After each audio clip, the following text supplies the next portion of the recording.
Have you? Ever wondered how water gets from the roots all the way up to the leaves? Or how nutrients travel through a plant? So in this episode, we will discover how plants uses their specialized cells or specialized tubes like the xylem and phloem to move water, minerals, and food around, just like how our veins and arteries do.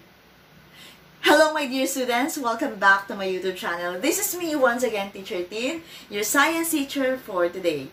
So, kung bago pa lang sa channel na ito, huwag kalimutan mag-subscribe, like, and hit the notification bell for more updates in Science 8.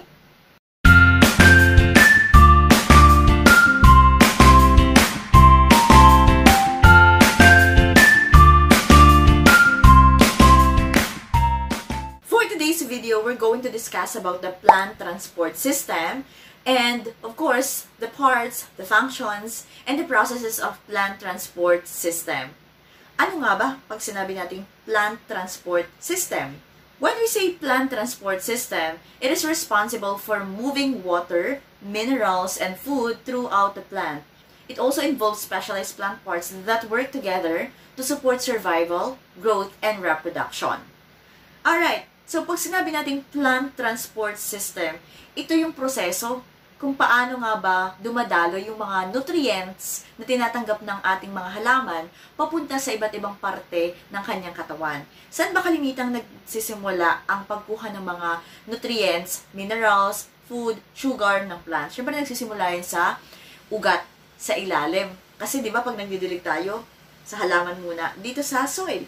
So, gamit ang mga kanyang roots. So, it will absorb by the roots and then it will flow, upward, going to the stem and to the different parts of the plant. Now, the question is, what are the different parts of the plants and the functions of the plants? Ano nga ba yung iba't ibang parte ng katawan ng halaman na tumutulong para mag-absorb ng nutrients? Of course, nandyan ang flower, stem, leaf, fruit, and roots. Diba? Pang grade 1. Kahit grade 1, alam niyang sagutin. Now, let us discuss the functions of these different parts of the plant. Let's begin with the root.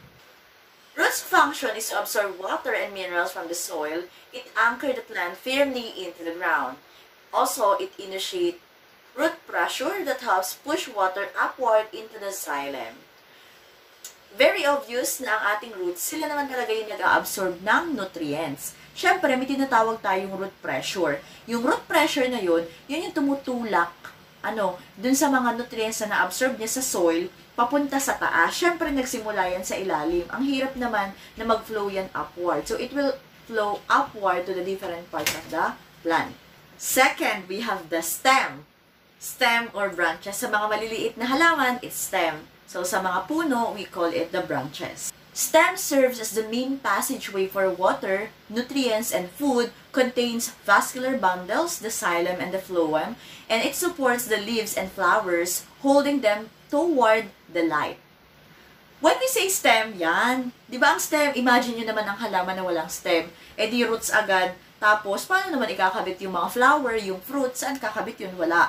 So, aside from this is the passageway, daan papunta sa iba't ibang parts ng halaman. Siyempre, it also holds the flower, the leaves, and the fruits para siya ay mas maganda. Okay. And of course, ang stem, meron tayong tinatawag na vascular bundle. Nandyan natin makikita yung tinatawag natin na xylem and phloem. Leaves. Leaves is the main site of photosynthesis where the plant makes its own food or glucose.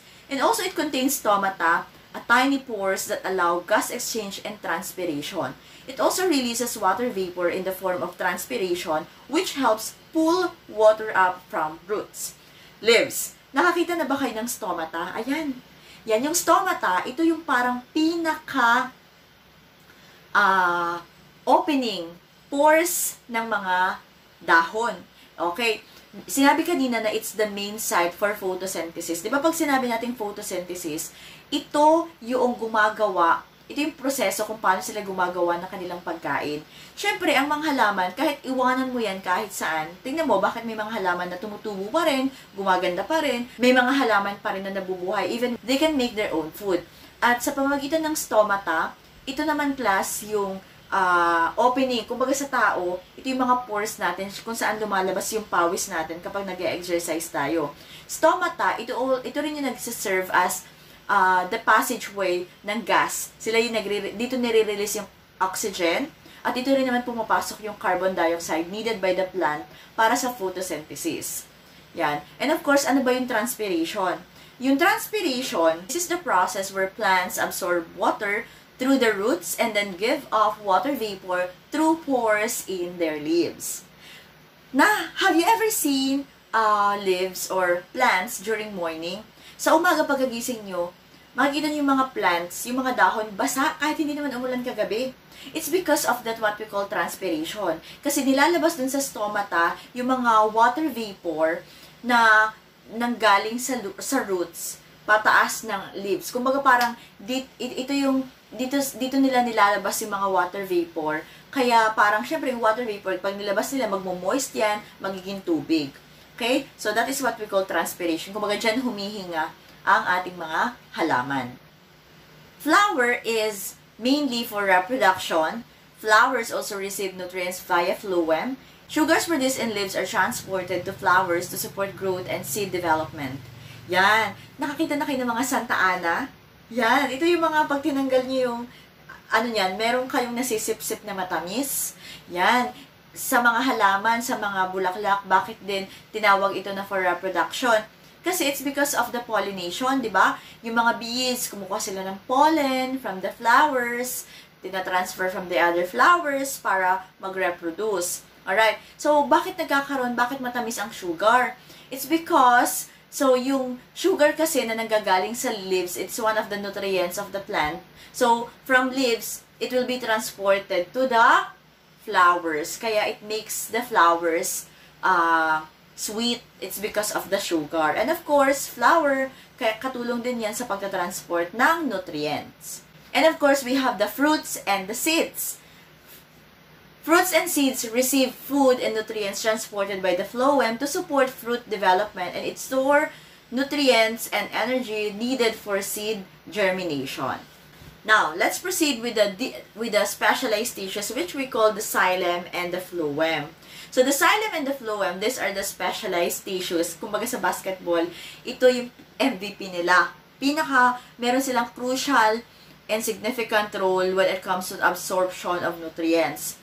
Xylem transports water and minerals upward from the roots to leaves, and it made of dead, hollow cells that form tubes. While phloem, it transports sugar and food produced in leaves to all parts of the plant.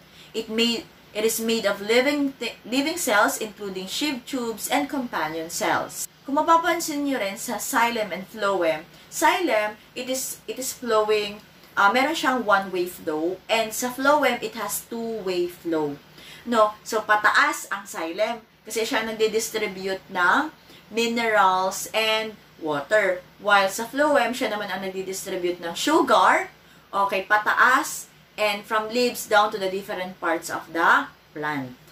Also remember that xylem is the tissue in vascular plant that conducts water and dissolved nutrients upward from the root, and it also helps to form the woody element in the stem. While phloem, this is the tissue in vascular plants that conduct sugar and other metabolic products downward from the leaves. May tinatawag din tayong translocation. When we say translocation, this is the transport of soluble food material from one part of the plant to another. Look at this figure. Tingnan nyo kung nasan yung sugar. Nandun siya sa leaves.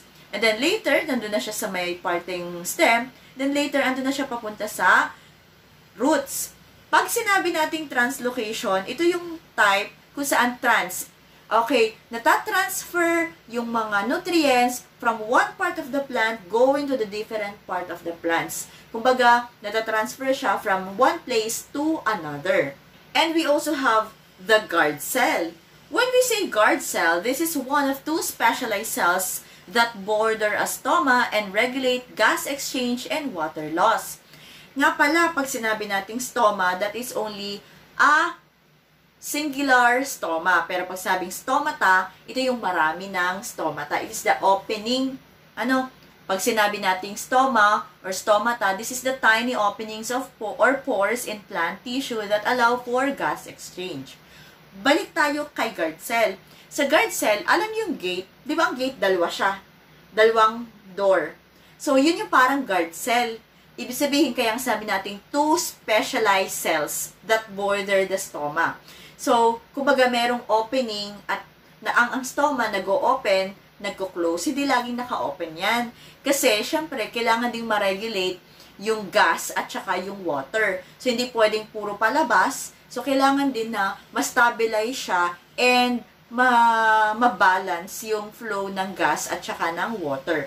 At, syempre, sa tulong ng guard cell, so, yan yung magre-regulate ng balance lang ng nutrients, gases, and water ng halaman. Alright, so this is the end of our lesson vlog about plant transport system. Okay, so kung bago ko pa lang sa channel na ito, huwag kalimutang mag-subscribe, like, and hit the notification bell for more updates in Science 8. So this is me once again, Teacher Tin, your science teacher for today. Kaya naman class, so huwag kalimutang mag-subscribe ha, at kung may comment kayo sa baba, please leave your comment below at babasahin natin yan, pupusuan. And syempre, kung meron kayong suggested topic, just leave your comment below at pipilitin natin gawan yan ng lesson vlog. So, this is me once again, Teacher Tin. Bye! And see you again. Thank you!